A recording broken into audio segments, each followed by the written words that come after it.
Okay. You sure you're ready this time? It's not me. There's nothing up here, buddy.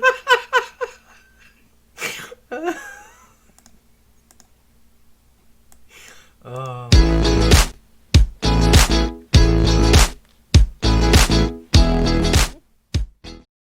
Hello, my name is Rain Layer. I'm 12 years old from Ottawa, Ontario. I'm also the creator of Rain Band's custom medical wear bracelets. I'm currently raising money for the Chio's Gender Clinic with my Keychains for Chio campaign. To find out more on how you can help me out with this fundraiser, please visit my website. It's www.rainbands.ca. That's RAYNBANDS.ca. Thank you so much for tuning in to the Disability Inclusion Podcast. I wanted to start this episode off with me showing you that I do listen. A lot of people have reached out to tell me I should look into the camera and be closer to the camera, so hopefully this is what you wanted.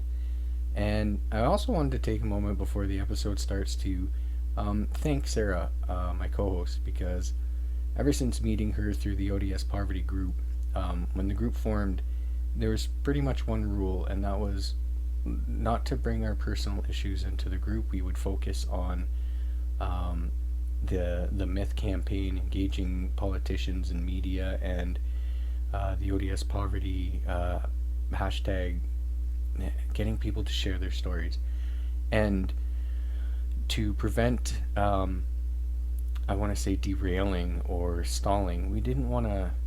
We were all there because we were all fighting our own issues and dealing with our own issues, and we just made the decision that it wouldn't be brought up in the group. But you don't get a group of amazing fighters and amazing people together and it not turn into support. And any day someone was having a bad day, the group would band together to do what they could.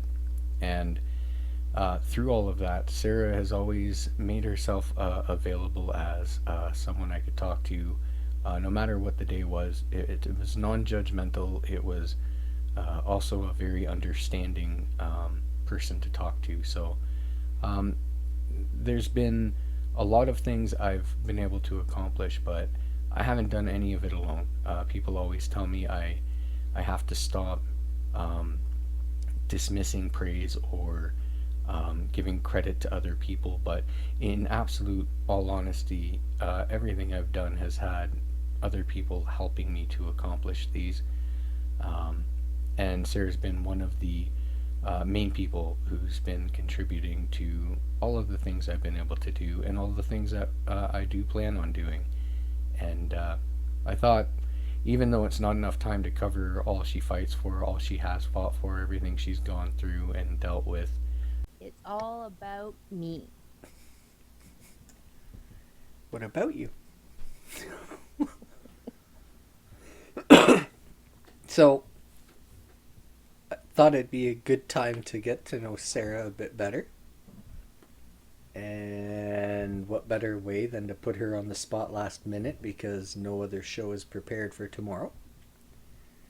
And, or I guess today. And also because Sarah's awesome. Everyone should get to know Sarah. Aw, thanks. You can mail the money you said you'd give me for saying that any day now. Sure, I'll be right on that. One question that you get asked by everybody, and I'm going to start it there. Why are you always knitting? Well, knitting, I started knitting as part of the Fibromyalgia London support group.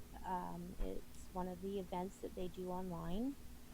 I picked up knitting again after a 20-year hiatus, but in particularly this type of project that I'm doing is I'm knitting dishcloths to raise money for a dental plate that I've been trying to get funding for from ODSP for over 8 years, and I'm down to 4 teeth on the top, and they still won't help me out with the plate, and so I decided to start knitting dishcloths and selling them to raise the money, and I'm a little more than halfway there.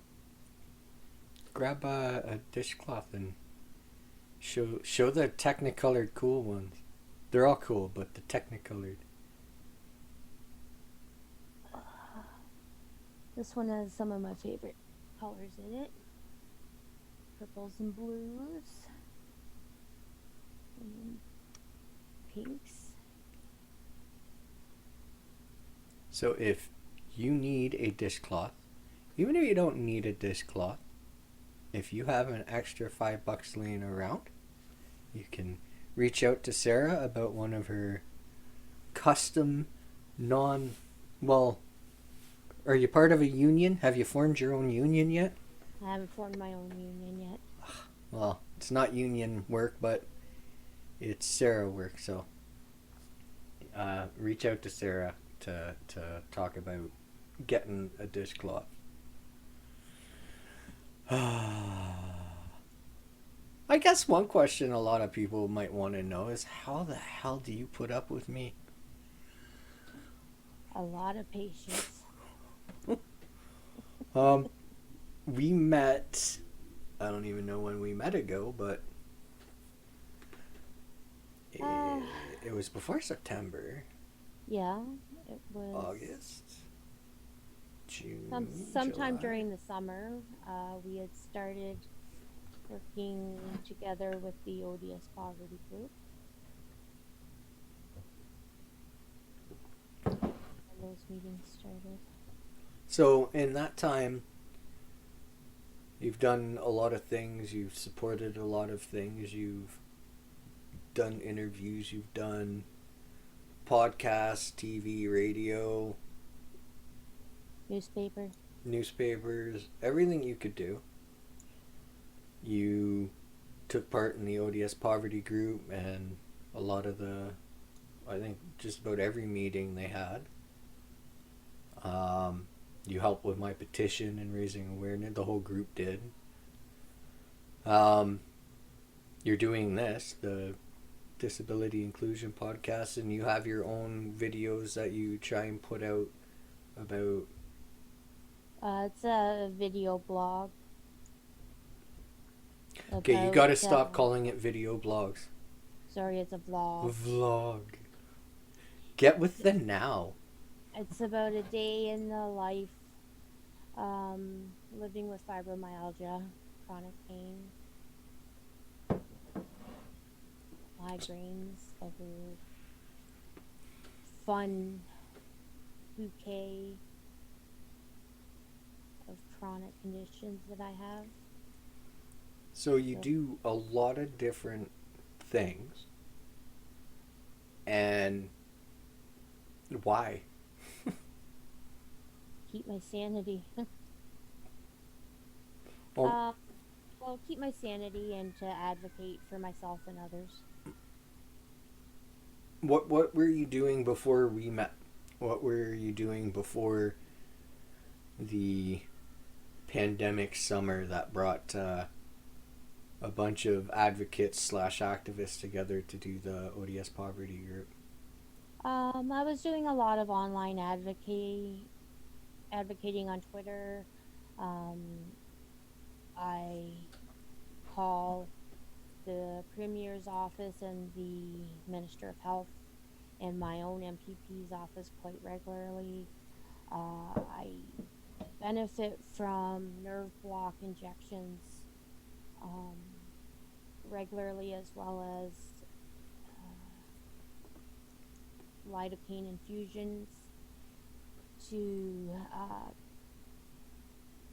maintain control over my chronic pain, and they have been on the chopping block numerous times over the last 5 years, so I have been quite vocal about that cause, to the point where Lisa Thompson, that was on the show there a couple weeks ago, did actually come with me to one of my pain appointments, so that she could see firsthand how instant the effects are. Usually when I go in, my blood pressure is quite high from the pain levels that I'm experiencing, as well as my pulse rate goes high. I do suffer from tachycardia, as a result of my chronic pain. And What's tachycardia? tachycardia is rapid in heart rate and unstable or unsteady heart rate. And when I usually when I go in for my pain injections, from the time before, like when they do the readings before my injections to after I've had them done, and they take the readings again, my blood pressure and pulse rate have both usually come down a minimum of 20 points. And it was quite funny when Minister Thompson was with me. She she was like, "That's quite amazing, and we're even talking about shit that's pissing you off." I was like, "Exactly." So, but they're back on the chopping block again as and so the battle is picking up again with the phone calls, and I don't know what else we're gonna do. We've done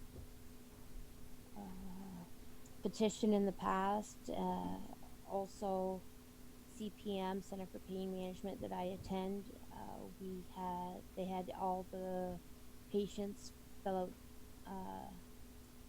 kind of surveys about how our pain is managed and what we see our lives being without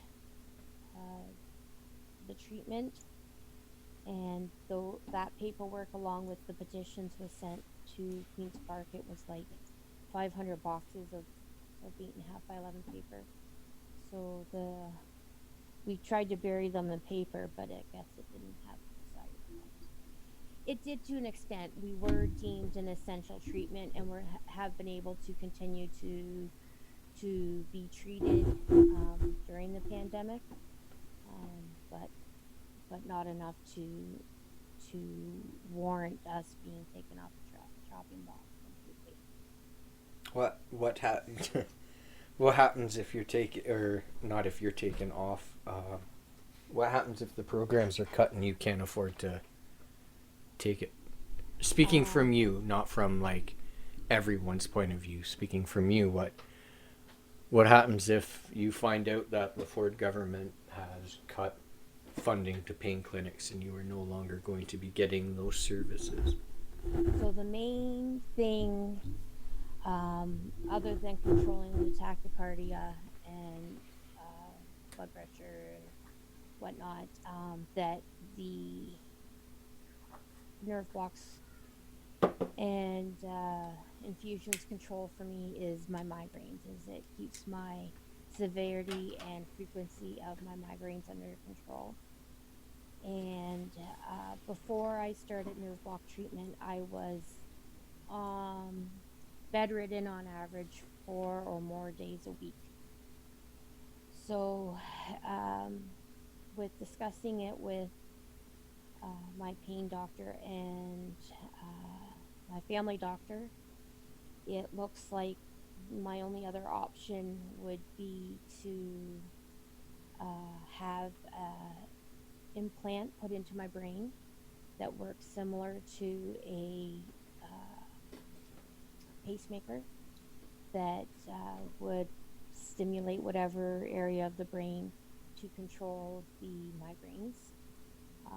This treatment scares me a lot. The research that I've done on it, uh, when it goes bad, it goes very bad, and I don't have the best track record for luck in those types of situations. So I other people that get migraines have the option of taking a beta blocker to control them. I have been on a beta blocker in the past, but I typically, other than when my pain is bad, have low blood pressure. So what I was finding was I was bottoming out on my blood pressure, and I was having falls. You were So having what? Sorry. I was having falls.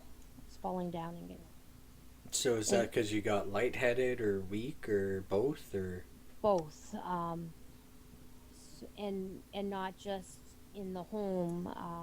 I was living in Kitchener at the time, and I fell like walking to get on the bus one time, and or I fall down a hill. One time, I even a combination of low blood pressure and my sleeping disorder. I fell asleep while I was bowling.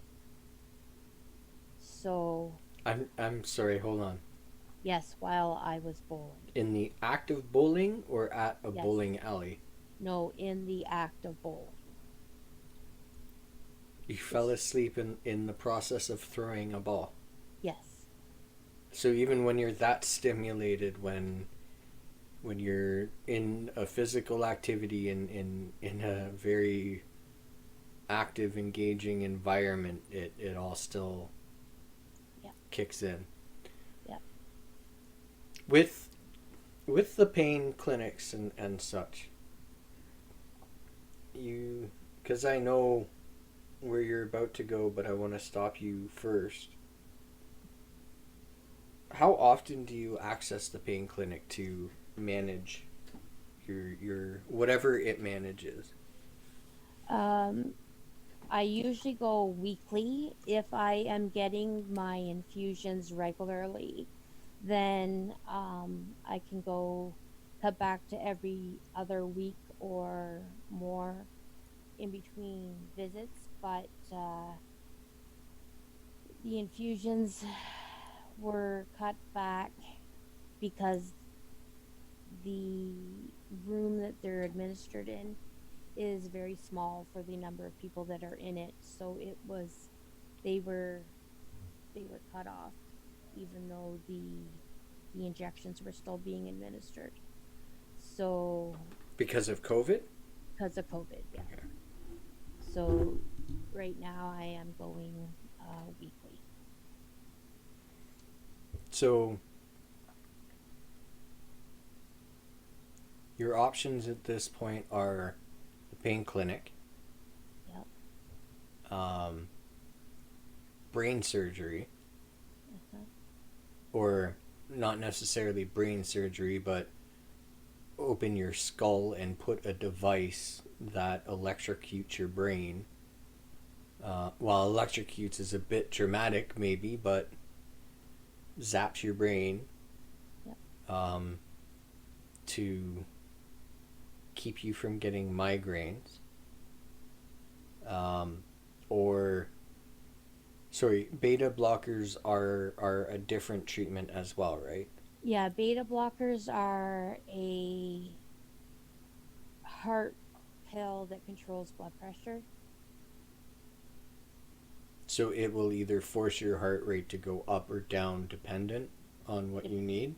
the beta blocker would control it to go down so that when I'm when everything is under control, then I go too low and then I have the falls.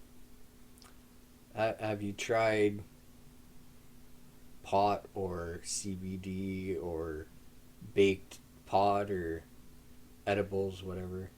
I would like to try CBD oil, but I can't afford it. Um, the same thing. I I'm afraid to try smoking it. I have had a couple of really bad reactions to secondhand, so I'm scared to try it myself. Um,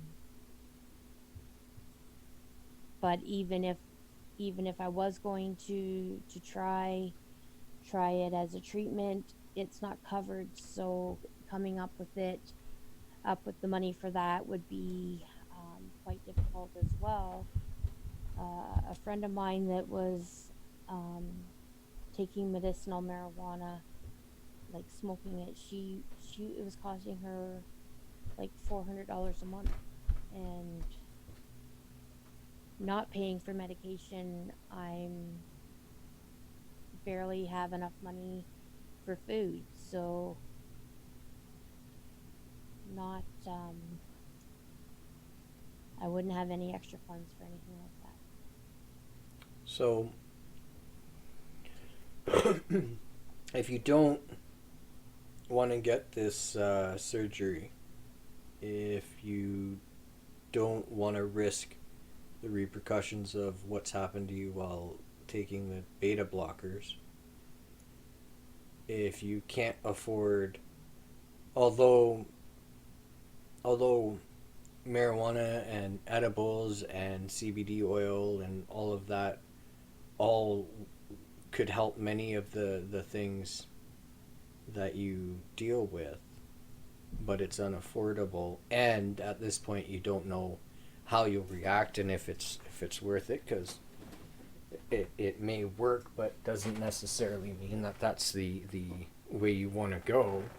Although people like to tell the disabled community that you should just be grateful regardless, I fully understand that some people don't want to use pot. They have anxiety issues and it only exacerbates it, or there's CBD based pot which isn't supposed to get you high, but who knows, right? It's an unknown and it costs a lot of money.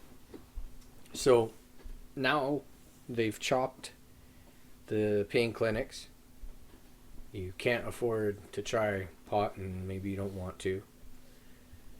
You know that you've had bad reactions to beta blockers and you don't want a surgery to implant something onto your brain.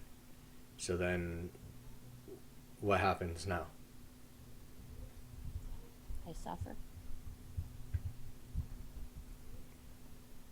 So every person who's on any social program normally has more than one issue. And let me rephrase that. Faces more than one issue, and normally the issues are not their own issue, it's created by somebody else. So in this case for you, it's ODSP. Just that one situation of a treatment for a thing, right? Because that treatment doesn't cure you, that doesn't alleviate everything. That's a part of your life. Yeah. So there's still 2 treatments that I go without now that ODSP won't pay for what? for my sleeping disorder and irritable bowel. Okay, so that's 3 things that currently you have to deal with that is complicated by ODSP and by the current government. What kind of wonderful effects does that have on your mental health? Oh, loads. Well, I suffer from anxiety, and knitting helps with that. I have found that the knitting helps with that, but I have depression, and I have a lot of anxiety about leaving my apartment. So typically, I only leave my apartment to go to medical appointments, and pick up grocery orders. So you suffer from some mental health problems. So thankfully you live in Ontario that supports mental health like no other province or place in the world.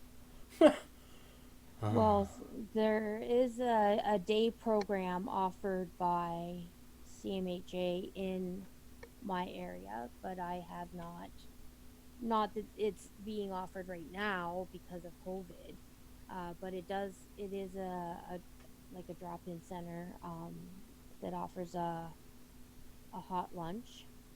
Um, but even before COVID, I wasn't able to to go and take part because I can't leave my apartment. So is that, do you think the not leaving your apartment, if if you're, have you identified what prevents you, like why that exists? Is that a repercussion of the situations? Is that self image? Is that like what contributes to, or do you know what contributes to you not like wanting to go outside?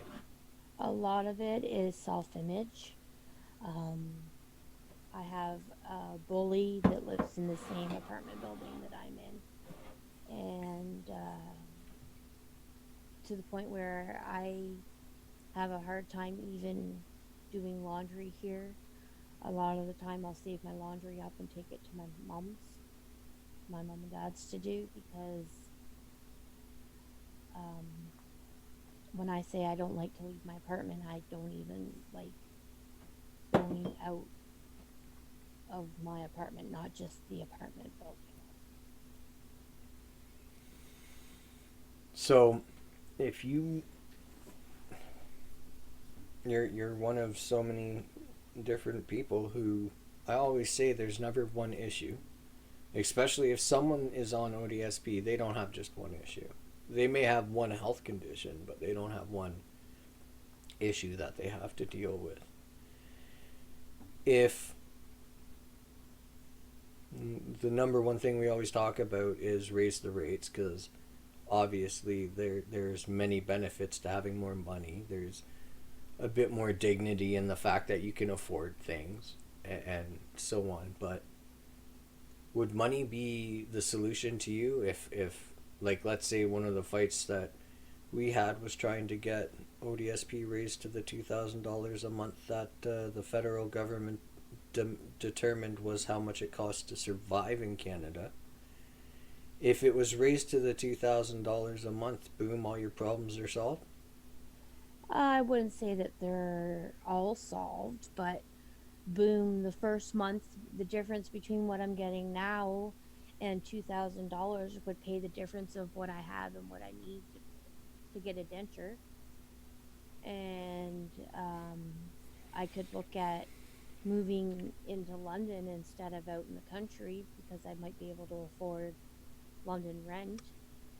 And then I'd have um, access to buses and stuff and get away from this tenant that she treats me the same way that my abusive ex treated me, and it sets my anxiety off the way that she talks to me and treats me. So money, yes, obviously there's very few arguments to be made by money helping, but now we've raised the rates and you've gone to London. Now you have, and let's for sake of this say COVID is now under control in whatever way it can be. So you're no longer, you don't have to worry about COVID. You're in a bigger place with more things, more access to things. You can afford to go do things. Does this promote, do you think, I know all of this is like do you think, but unfortunately I can't instantly give you the situation to give feedback on, but do you think that that starts to improve your life? uh I'd like to think so.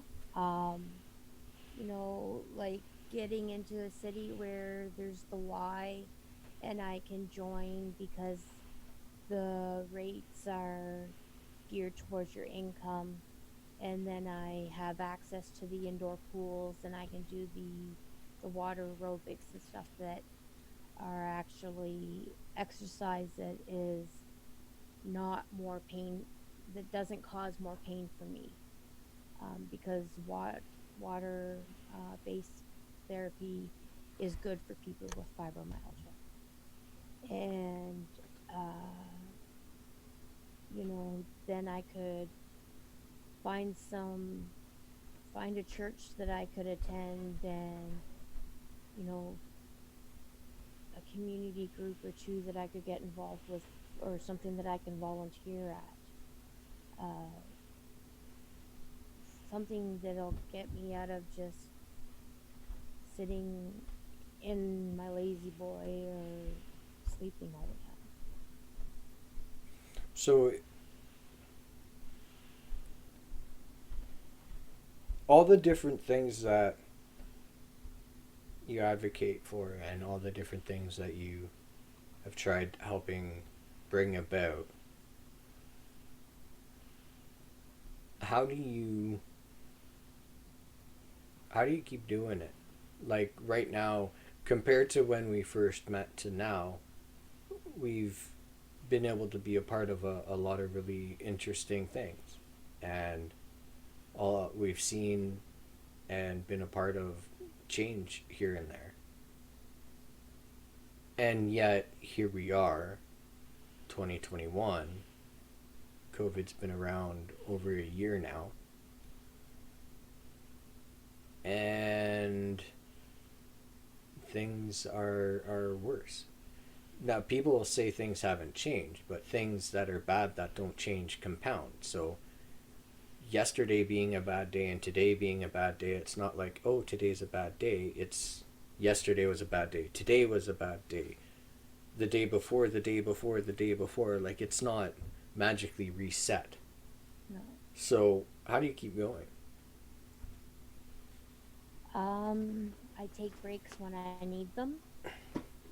Uh, I set little goals. Um, my mom every year gets me a calendar that has positive thoughts on it, and each month has a positive thought, and I try to set that month is that's my mantra for the month kind of thing. But like the last month or so, well, probably 2 months, I haven't been on Twitter near as much as what I was before because I have found Twitter draining. Because there's just been a lot more nastiness and fighting and negativity on Twitter than what there has been in the past. People are tired. They're tired of COVID. They're tired. Um, they're irritable and their patience is short and they're not being very nice to each other. And I just, rather than go on and take part in that negativity, I just avoid it. So you did an article or an interview um, about medical assistance in dying. Yep. Do you feel comfortable sharing that experience and that situation? Yeah, about 4 months before COVID, I had I was at a very bad spot, and I went to my doctor, and I it was when um, the pain clinics were on the chopping block. It wasn't looking good, and I went to my family doctor and asked about MAID, and I had asked her um, that I wanted to be, to consider it, and that I wanted her to be the one. You need two doctors who are in agreement that your condition is not going to improve. You used That to. Oh, well, at the time you Yes. needed two doctors that were in agreement that your condition was not going to improve, and that uh, oh, I don't know what all, but and so I had talked to her about it, and she just would not accept that that was in the cards for me, that I still have a lot of life to live. And instead of going any further with the MAID process with me, she did a psych referral. So knowing that you live in pain, knowing that you have fibromyalgia, you have sleeping disorder, IBS, migraines, if I didn't say migraines, and all these different things, and the poverty you live in through ODSP, and the anxiety and depression, and all of this, she said, well, maybe she needs to have her mental state assessed. Yeah. And so when she filled out the referral form for mental health in my area, while I was there in the office with her, and it popped up on the screen that non-urgent uh, referrals could take over a year. And I said to her, and that right there is why there's a problem. This disconnect is too great. But further to that, it's like it's a paper form. Who determines what's severe and what isn't? So I guess my case was considered semi-severe because I got an appointment in 6 months. But they changed some of my medications, took me off some antidepressants that I was on, that I had been on for years, put me on something new. And I'll admit, it was like a switch had been flipped. Now, I'm not going to say that my life is all roses and green grass and hills and fuzzy sheep or anything, but I can cope a little better. So you bring up one of the things that you and I have vented a couple of times at each other and others about, and to me it's one of the most ignorant, absolute ignorant parts about disability. Are you self-diagnosed? No. So your doctor and specialists ran tests, ran Oh, yeah. x-rays and blood work and ultrasounds and CAT scans and MRIs and this and this and this and this, and they determined you had diseases and conditions and such? When I first got sick, I was working for one of the top telecommunications companies in Canada. And at the time, it was one of the best companies to work for.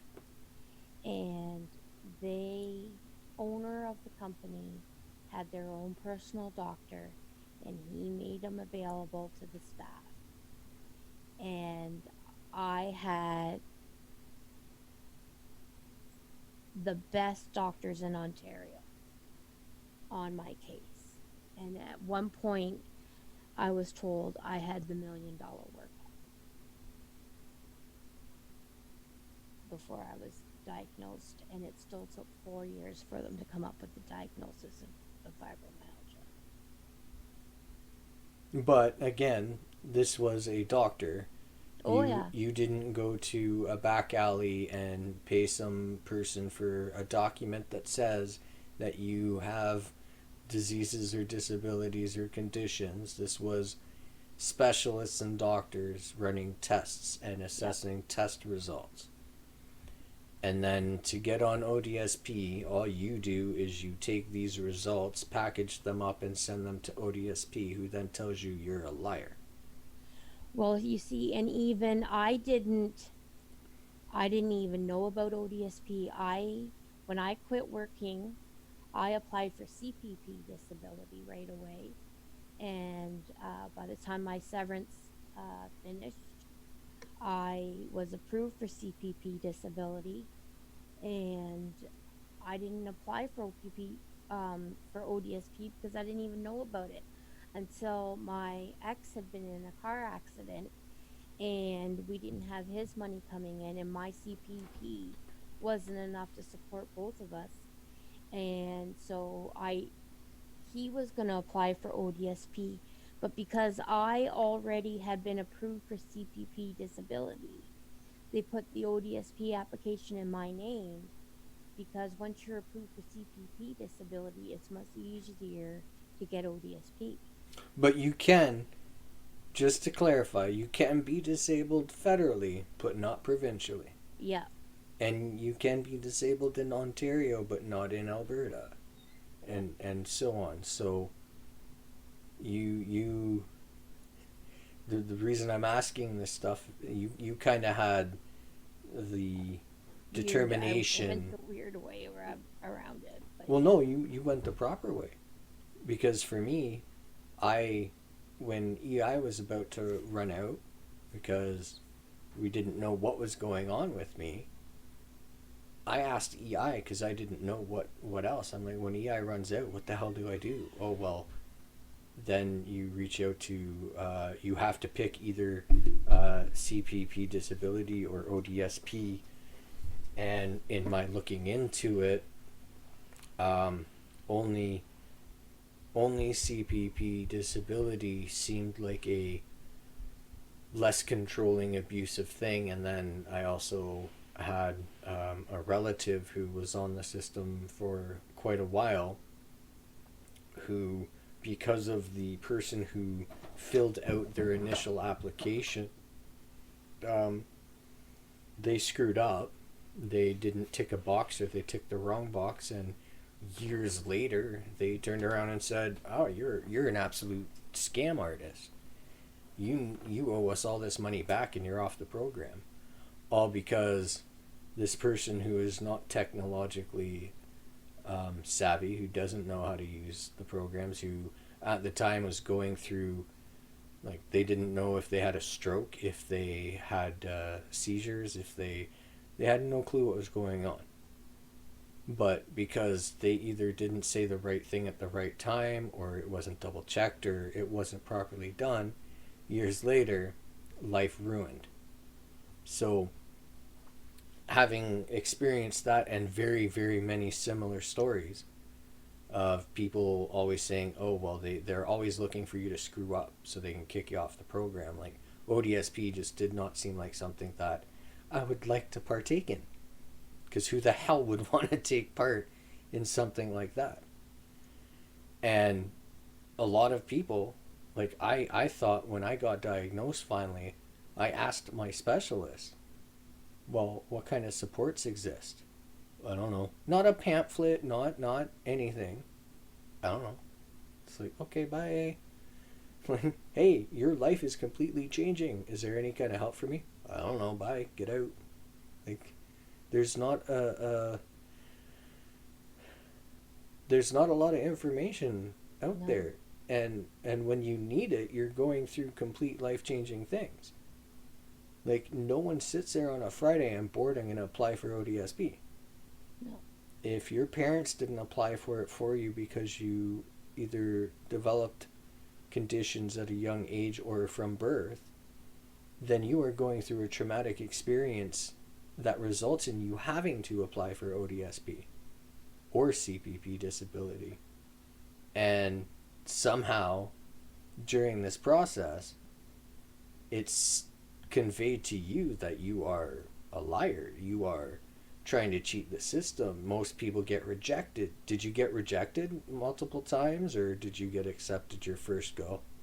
I got accepted my first go, which I heard is like never happens, but I worked part time for 7 years after I got sick. I went down to part time before it progressed to the point where I just couldn't work anymore at all. And I think that is why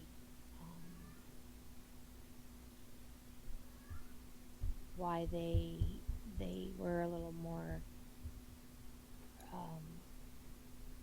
Well, that and the way my doctor filled out my forms. Like, I think she put a copy of every test and every doctor's report that we had going back till 2004 when I got sick or 2003 when I in that application. Like, it it really, a lot of it does depend on the way the forms are filled out by the doctor as well. Okay, so your doctor has to fill out a portion of the application. Yep. Your doctor has to provide documents. Your doctor is the one who either collects the results of the specialists or the tests and all that, and decides treatments or works with specialists for treatment and so on and so on. But you're the fraud. So you are the burden who is potentially lazy and stealing. Like, we're gonna release the $100,000 a day detectives on you because there's a chance that you're lying. Like, how does that kind of thing make you feel to know that you're under, like, everyone's under a microscope looking for you, looking to prove what your like, you are a fraud even though your doctor has done 99% of the application and the whole medical side of it. You're the one who answers for it. Um, I didn't feel like that. I didn't get that feeling at all from CPP disability, and probably because I did get approved on the first try. But yeah, even though I had been approved for CPP disability and had been receiving it already for a couple of years before I applied for ODSP, um, ODSP, I'm always like, whenever I have to call them, it's, this or that, or what's next, or whatever. And even now, I don't even get financial support through ODSP. I get my CPP disability, and I get a spousal support that puts me like $53 or $51, something like that, over what ODSP would give me in financial support. So I don't qualify for money benefits, but because my medical expenses are more than 50% of my disposable income, like I have disposable income, they cover uh, my medical expenses um, to an extent. Like I said, they don't cover my uh, medication for my sleeping disorder on a technicality. And what I mean by that is I have narcoleptic tendencies because when I have an episode, I don't fall in the right stage of sleep for it to technically be narcolepsy. But the medication I need is a narcolepsy medication. But because of that technicality of me not actually having narcolepsy, they won't cover the medication. And the medication that I take for irritable bowel, they won't cover because it's very expensive and there's no generic for it. And they wanted me to prove to them that I've tried at least two others, which I did 15 years ago, but nobody has any records of what that medication was because it was 15 years ago. And I'm not going to go off, I wasn't going to, try other medications and then go back to diacetyl if they didn't work, because they weren't going to cover the other ones. Like, they don't cover any IBS medication. So I just said forget it, and I just don't take anything. I just try and control my diet. So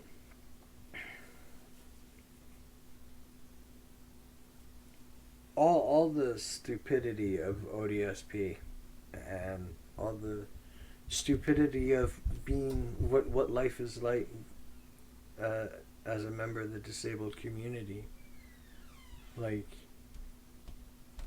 what is the dumbest thing you have encountered from this system?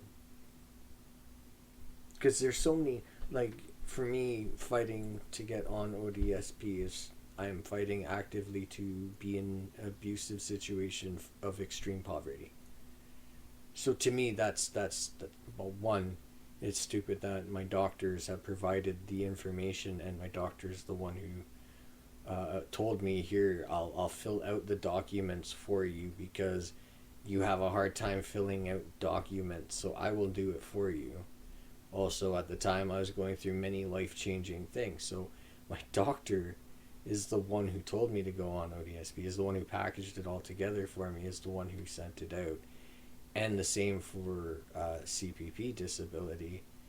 And here we are, well over a year and a half or so later, and still nothing. Like, my doctor doesn't understand why the programs that she told me I should be on are not letting me on it, and has been actively fighting with me to get on this, and it is for extreme poverty.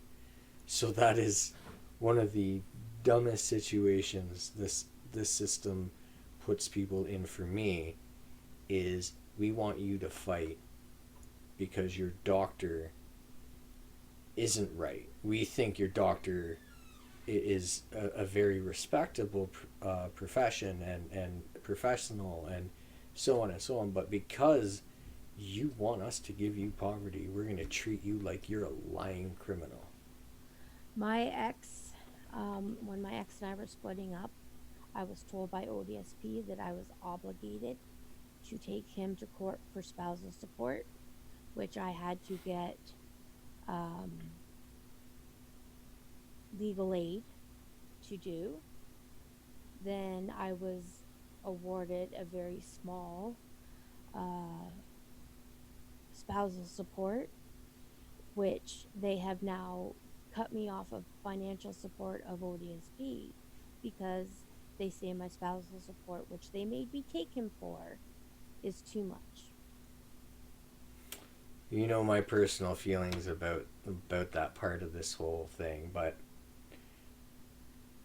what many people may not understand, and we were talking about this I think earlier, although today's blended into one long day for me after 5 hours, 6 hours of interviews and stuff. But ODSP is a program of last resort, so people seem to forget I am not on ODSP. I have never been on ODSP. I have always needed ODSP. Well, since 2017, I've needed ODSP. But the conditions they put on you are for each person. It seems like they're able to tailor it to every single person. But as a program of last resort, being disabled is not enough to get onto the Ontario Disability Support Program. You must absolutely destroy your life. You must sell everything. You must ask family and friends for money. You must prove you have gone after every cent you possibly can just to apply. Not to get on the program, just to apply. And then, as we talked about earlier, you can be rejected multiple times or indefinitely. So, it's the designation of a program of last resort is where people hide love. If they're in relationships, they'll hide it. If they are in love, they will not pursue that relationship because ODSP abuses the partner in a relationship of someone on ODSP. If they are working, then they get the financial burden of providing for you because somehow them working a job means that they can afford for both of you to live. It's what makes children be PSWs to their parents, or parents be PSWs to their children, because they won't provide those services if there's anyone else who can do them. For me in my situation, like you had said earlier, they have told me that they need to be in control of my separation agreement, because if I do not do it properly, then it will disqualify me from ever being able to apply for the program. So this is to apply. That's this is to apply. So for me, I woke up one day. I spent most of my life having issues, but I woke up one day and my disease had progressed to a point where, okay, like, enough's enough. My body doesn't want to work anymore. And I went from 0 doctor visits to a couple hundred pretty quick, because my body stopped working. And it was severe pain, and I had a daughter on the way, and we had just put a down payment on a house, and we had just moved, and I had just started a new job, and now I'm going through all these tests. And I had no idea at the time. I was going to be told, this is a lifelong condition, you're going to have to take 80 some odd pills for the rest of your life. Like, I had no idea this stuff was, I had no idea.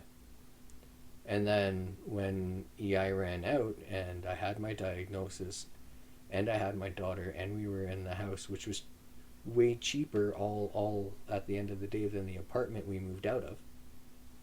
So it was more affordable to be working towards a future and owning the house than renting an apartment. But all of these things, one by one, it turns out, surprise, you shouldn't have done that if you ever wanted ODSP. So because I went on EI, they first put me on sickness leave, because when you start a new job and in the first month you're like, I don't know why I can't come to work, but I can't. Here's my doctor's note saying they don't know why I can't come to work, but I can't. So they put me on sickness leave, and then when it was ending, I asked the only people I knew to ask, and that was EI. And they said, oh, we'll just switch your benefits to regular EI. Well, wouldn't it be fun if they told me, if you switch to regular EI, which means you are able to work but you can't, when you do go to apply for ODSP, well, this says you could work. You were on EI. I was doing what I was told in an extremely stressful time. Like, what do I do? This? Okay. Like, they weren't telling me to go sacrifice 100 pigeons. Like, they were just telling me, we'll switch your benefits and you'll have money. Awesome, thank you. I need this so bad. I have all this new medication I need. But because they did that, EI means you are able to work. They told me to fill out the reports to say that I am not currently able to work. And we just went from there. But that turned out to haunt me. Us being dumb enough to pay less for a mortgage than for an apartment has caused issues, because they determined that I must take that or go for my share in the house. We were dumb and had a kid. And because we had a kid, now if I don't do the separation agreement the way they want, I'm disqualified. Like, all these things are all because it's a program of last resort. So I'm switching my answer to the blaming the person for being a fraud instead of the doctors. And I'm going to switch to the program of last resort. It's the absolute most ignorant part of this whole thing, because that does the most damage. And that's where the abuse comes from too. Yep. That's where the abuse starts. And this is all before you're even on the program. This is just to apply. And this is a small sample. So, like,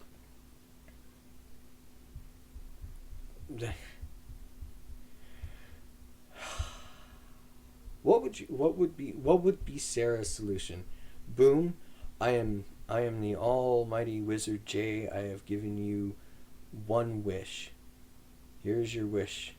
What would your wish be? I don't know. Is that lack of imagination? Is that lack of motivation? That's I'm so frustrated with everything that I don't really know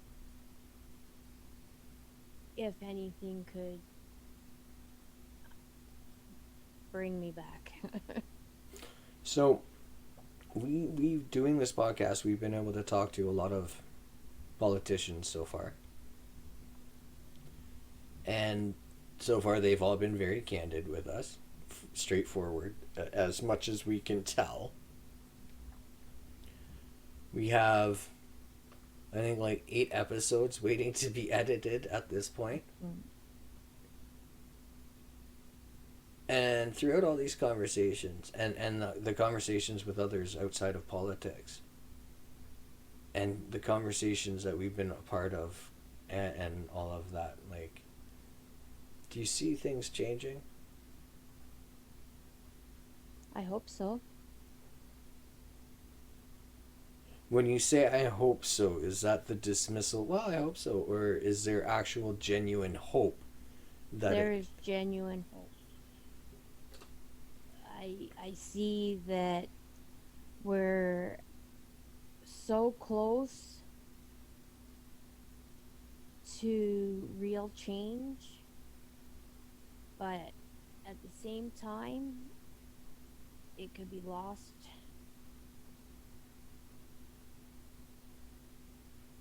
so easily. I saw today people posting, rumor has it they're going to do more cuts. They're cutting ODSP by 11% or 8% or 6%, depending on who posted it. And I can't help but think people have been fighting very, very hard over the pandemic to bring awareness and change to ODSP and different provincial programs and territorial programs, because they're all horrible. And the disabled community has been completely abandoned, if not attacked, by provincial and federal governments. Shit's been bad for a long time. But for me, I remember Trudeau and Dr. Tam at the start of this on TV. Stay home. We have to protect the immunocompromised and vulnerable. But yet still haven't, a year and a bit into it. We've faced ableism from provincial and federal governments. We've faced bullshit after bullshit after bullshit after bullshit. And still nothing. On the Goods radio show where we know the host, she had David Onley, former Lieutenant Governor of Ontario, on. And like, when you hear someone like him talking about situations, like, things are so bad. Like, even our individual perspectives, we've had so many talks with so many people, things are so much worse than most people really realize. And I don't mean like individual situations. You starving more than me is not what I'm talking about. Me being in a worse position than you is not what I'm talking about. Just the scope of the shit that actually exists, where, like, I don't want to start triggering myself right now by going into it, but just how these things exist is just mind-numbing. Yep. And fighting for it, as we have for a very long time, it seems like these rumors and infighting and challenges and stuff grow. The more the closer you get to organizing and working towards change, it seems like there's more resistance. I've been told that there's the secret agents, or however you want to say it, that will pop into social media environments to spread misinformation, to try and disillusion people, or to knock the wind out of the sails of progress.